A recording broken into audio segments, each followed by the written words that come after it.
তো দেখো আজকে কিন্তু সকাল সকাল স্নান করে ফেলেছি, ছেলেটাকে স্কুলে পাঠিয়ে বাসি কাজ করে স্নান করা শেষ আমার। তো দেখো আমি তারপরে সিঁদুরটা দিয়ে দিলাম।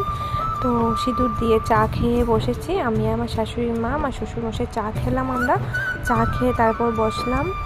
তো বসার পর কি রান্না করব তার আয়োজন করব এখন। আর দেখো ঘড়িতে মাত্র 7টা বাজছে সকাল। তো দেখো আমি কিন্তু সব কিছু নিয়েই বসে গেছি, কী মানে রান্না করব। তো রান্নাটা লাস্টেই তোমাদেরকে বলছি কী রান্না করেছি। তো তোমরা এখন দেখো কি সবজি কাটলাম। তো জানো তো বন্ধুরা, একটা কথা আছে কি জানো তো, কারো উপকার করতে নেই কোনো সময় ভালো ফল পাবে না, বেইমানিটা লাস্টে দেখিয়ে দেবে মানুষ। তো কারো উপকার করতে নেই, এটা আমি বুঝে গেলাম আজকে। মানে কি বলবো, কিছু বলার মতো ভাষা নেই মুখে। তো আর কিছু বলার নেই, যারা মানে এত বেইমানি করবে আমি কখনো ভাবিনি। তো আর কিছু বলবো না। তো দেখো এগুলো কিন্তু আমাদের বাড়ির সবজি, কোনো সার ছাড়াই আমাদের গাছের সবজি, সবগুলোই আমাদের গাছের সবজি। তো এই যে আমাদের গাছে কিন্তু ঝিঙ্গা, মানে জালিটা, মানে চাল কুমড়ো যে ছোটোটা, এটাও আমাদের গাছে, কারকুল সব কিছুই আমাদের গাছে, শুধু আলুটাই কেনা।